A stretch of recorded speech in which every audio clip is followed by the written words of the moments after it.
안녕하세요. 김동섭입니다. 3월 7일 아침 시작하도록 하겠습니다. 미국 시장이 오늘도 하락했죠. 어제는 반등에 성공했는데 하루 만에 다시 하락하면서 다우가 0.9% 하락했고 나스닥은 2.6% 하락합니다. 나스닥은 200일선을 이탈했다 그래서 시장에서는 기술적 조정 국면 이런 해석도 나오고 있는 상황입니다. 미국 시장의 하락 이유는 트럼프죠. 트럼프가 지난번에 관세에 대해서 한 달을 유예한다고 얘기했었죠. 그렇죠? 25%를 한 달 유예한다. 그러고 난 다음에 다시 3월 4일 날 강행을 시도하다가 또 자동차나 그렇죠? 멕시코, 캐나다 자동차를 또 10% 유예한다. 이렇게 또 얘기를 했어요. 그러면 일단 시장에서는 한 달 유예됐구나 라는 기대감이 작용을 해야 되는데 시장에서는 이제 그렇게 안 보는 거죠. 너무 불안하다 이렇게 보는 겁니다. 아니 일국의 대통령이 왜 이렇게 왔다 갔다 하는 거야 이런 겁니다. 차라리 올해 매를 맞아버리면 되는데 그렇지 못한 거죠. 제가 볼 때는 트럼프도 생각하지 못한 것들이 많이 있는 거예요. 예를 들어서 캐나다 같은 경우에는 그러지 않습니까? 캐나다에서는 전력 수출을 요금을 올릴 거다 그러잖아요. 그런 부분들이 나오는 거 보니까 트럼프도 생각지 못한 게 있는 거죠.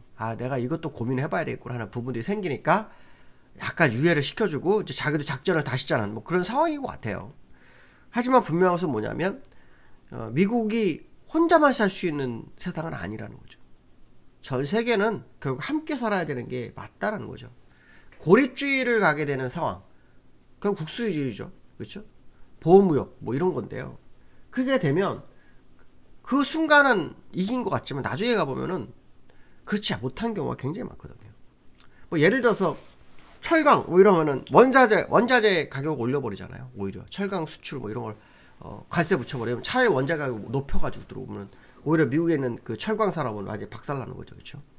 그런 식입니다. 그러니까 트럼프가 지금 관세로 무역 적자를 해소하고 세계를 주물럭거리는 그런 상황이 되는 건 사실이지만 돌아오는 부메랑도 만만치 않다는 것만큼은 시장이 인지하기 시작했다 그런 해석도 될 수 있지 않을까 싶어요.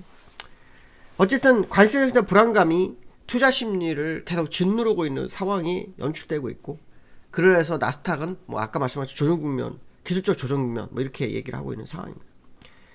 나스닥이 많이 빠진 것은 엔비디아와 테슬라인데요. 엔비디아가 5.6%, 테슬라 5.6% 빠졌습니다. 엔비디아가 5.6% 빠지면서 시총이 2조 7천억 달러로 밀렸습니다. 3조 달러 올라가가지고 시총 1위까지 갔었는데요. 그냥 밀려버리는 그런 상황이 됐고요. 나스닥은 작년 12월 16일 지점 고점 대비로 10.44%가 급락했습니다. 그래서 200일선을 일단 이탈한 흐름을 보이고 있다. 이렇게 보시면 될 것 같고 다른 종목 아마존도 3.6%, 메타플랫폼도 4.3% 하락하면서 시장을 전체적으로 다 눌러버리는 상황이 됐다. 이런 해석을 해볼 수 있을 것 같습니다. 트럼프 관세가 올해 내내 얘기가 나올 것 같아요. 근데 이제 중요한 것은 뭐냐면 과거 1기 트럼프 때도 관세 문제로 해서 시장이 힘들었어요. 그렇지만 결국 이겨냈거든요. 저는 지금 트럼프의 어떤 관세 문제가 미리 매를 맞게끔 차라리 놔뒀다면 오히려 잠깐 빠지고 올라왔을 텐데 왔다 갔다 하면서 시장이 종을 잡을 수 없는 그런 상황. 어제 말씀드렸지만 개인 투자가들, 미국에는 개인 투자는 한 12억 달러가 시장에서 나갔다고 하죠. 불안하다는 거죠. 불안한 양상 그런 흐름. 트럼프는 옛날에는 트윗으로 그렇죠? 트윗으로 매일같이 글을 썼습니다. 그래가지고 시장을 그거에 따라 움직이게 했던 그런 사람이었는데 또 말 한마디가 시장을 흔드는 이런 행동을 또 하는 것은 일국의 대통령답지 못한 그런 흐름이 아닌가 싶기도 합니다만 어쨌든 그 사람 성향이 그렇다니 할 말은 없는데요. 어쨌든 우리나라도 지금 4월 2일날 상호관세에서 한미 FTA가 조정될지 아니면 그걸 그대로 유지할지 한번 봐야 되겠죠. 실제로 미국에서 말하는 것처럼 무역에 대한 부분 그래서 우리나라가 수입하는 거 그렇죠? 그게 4배 정도 된다 그러는데 아무것도 없다 그러죠. 제로에 가깝다 이런 얘기를 하는데 이것도 아마 밝혀지지 않을까 싶습니다. 만약 밝혀지면 또 얘기가 다르겠죠. 어쨌든 운만 좋으면 우리나라는 무역의 사각지대. 다만 이제 방위비가 문제가 되겠죠. 방위비를 올리려고 할 거기 때문에 아마 그 부분이 또 문제가 되지 않을까 생각을 한번 해볼 필요성이 있을 것 같습니다.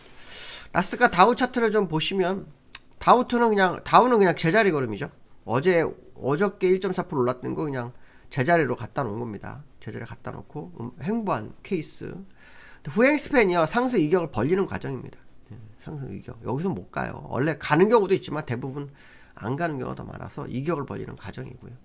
나스닥도 그냥 제자리죠. 그저께 저점 부분에서 그냥 놀고 있는 거예요. 여기서 이제 하방 경지성 확보 싸움을 하는 것 같습니다. 기술적으로는 더 하방으로 갈 수 있는 이격이 별로 없다고 제가 말씀드렸잖아요. 그래서 그 안에서 갇혀서 움직이는 과정. 어쨌든 박스권 하단이 나스닥은 요 정도 생각을 했습니다. 그런데 지금 요 정도까지 밀린 거고요. 이 정도가 맞다고 한다면 상당히 변동성이 있는 그런 장세가 8월까지는 늦어도 12월까지 있을 확률이 좀 있지 않겠나 생각을 한번 해봐야 될 것 같습니다. 어쨌든 오늘 하락이 미국의 어떤 이 하락했던 부분을 이탈하거나 하지는 않았습니다. 다만 200에서 이탈한 것은 그저께도 이탈을 했습니다. 근데 한 번 더 이탈하니까 조정장 얘기하지만 기술적으로는 추가 하락이 쉽지 않은 국면에 있습니다. 쉽지 않은 국면에 있기 때문에 반대의 모습이 나오는지를 좀 보실 필요가 있고요. 미국 그 기업 차트를 좀 보셔야죠. 우리나라 지금 뭐 이 방송 보시는 분도 아마 엔비디아나 테슬라는 샀을 것 같은데 그런 분들 생각하시면 똑같죠. 기술적으로. 요 자리입니다. 여기서 이제 바운딩이 좀 들어왔으면 좋았는데요. 후엑스펜 상으로는 지금 5거래일 뒤에 움직일 확률이 높다 이렇게 해석을 하고 있고요. 테슬라도 지금 뭐 또 제자리의 걸음이죠. 그러니까 결론적으로 말하면 지금 이 자리 여기서 요 고점 거기서 지금 싸움을 하는 겁니다. 뭐 시장에서는 이런 얘기도 합니다. 트럼프가 1기 때 흐름을 보면 주가 하락해도 관세를 진행할 거다 뭐 이런 분위기가 있다라고 하는데 주가가 너무 빠지면은요 그것도 부담이 됩니다. 트럼프가 뭔가 잠깐 생각을 바꿀 수도 있다는 생각을 많이 하고 있고 자꾸 한 달 가지고 장난질하는데 한 달은 금방 갑니다. 그죠? 장난질이라는 표현을 써서 죄송하지만 좀 기분이 나쁘거든요. 무슨 뭐 무역이라는 게 이게 하루 이틀 할 것도 아닌데 한 달 위에 6개월 뭐 1년 위에서 뭐 서로 준비한 것도 아니고 한 달 가지고 계속 말하고 가는 것은 정말 어떻게 보면 장난질이나 똑같기 때문에 그런 표현을 썼습니다. 어쨌든 미국 시장이 하락을 했지만 기술적으로는 3일 전 저점과 모두 다 유사한 위치에 있다는 거 근처에 있다는 것만큼 사실을 이렇게 말씀드리고 싶고요. 그다음 원달러가 뭐 계속 지켜봐야 될 차트죠. 어저께 보시면은 1442원까지 밀렸다가 그렇죠? 37원까지 밀렸다가 37원까지 밀려서 42원에 끝났거든요. 여기에서는 1444원에 끝났어요. 2원 올랐죠. 근데 지금 추세적으로 밀리고 있는 국면으로 보이거든요. 추세적으로 밀리는 국면으로 보이기 때문에 추가 하락이 되는지를 한번 보셔야 될 겁니다. 저는 계속해서 주장하는 거는 뭐냐면 1600원대는 분명히 볼 거다라는 거는 대전제는 맞지만 가는 방법이 틀렸다. 이게 제 생각이라고 말씀드렸죠. 가기 위해서는 이격을 최대한 벌려주고 움직이는 게 좋다. 뭐 그런 얘기를 제가 여러 번 했었는데 환율이 계속 옆에서 조금 박스권에서 계속 싸움을 하고 있습니다. 그러나 이평선상으로는 좀 어렵죠. 이평선상으로 좀 어려운 위치에 있습니다. 그래서 오늘 여기에서 1444원에 끝났는데 본장에서 어제 1437원을 이탈하는지도 한번 보실 필요가 있습니다. 그 이탈한다 그러면 결국 우리나라 주가는 미국과 또 다른 흐름을 보일 수 있는 그런 상황이 될 수 있다. 이런 해석을 한번 해볼 수 있고요. 코스피가 어저께 외국인과 기관이 쌍끌이 매수가 있었어요. 그렇죠? 쌍끌이 매수가 있었어요. 어저께 윗걸리 만겼죠. 쌍끌이 매수가 있었습니다. 오랜만에 매수를 했어요. 이제 오늘 다시 외국인이 매수를 할지 매도로 갈지 이것까지는 뭐 알 수 없지만 이 코스피에 대해서 이런 얘기가 있습니다. 그 앤더스 퍼슨이라는 누빈 자산 운용사 CIU가요. 이 누빈 자산 운용사는 1700조를 그린답니다. 야, 돈을 어마어마하게 많이 씁니다. 1700조. 우리나라 1년 예산이 한 600조 되죠. 600, 한 20조. 거의 한 3배 정도 되는 돈을 운영을 합니다.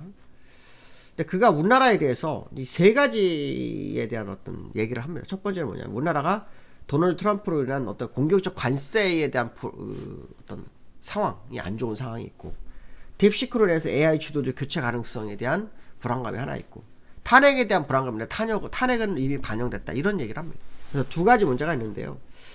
저는 우리나라가 4월 2일 돼봐야 알겠지만 도널드 트럼프의 어떤 뭐 우리나라 상호 관세를 적용해서 한미 FTA를 폐지할지는 모르겠습니다. 근데 아마 면밀히 따져보면 미국이 폐지하기가 좀 부담스러울 거라는 생각을 많이 하거든요.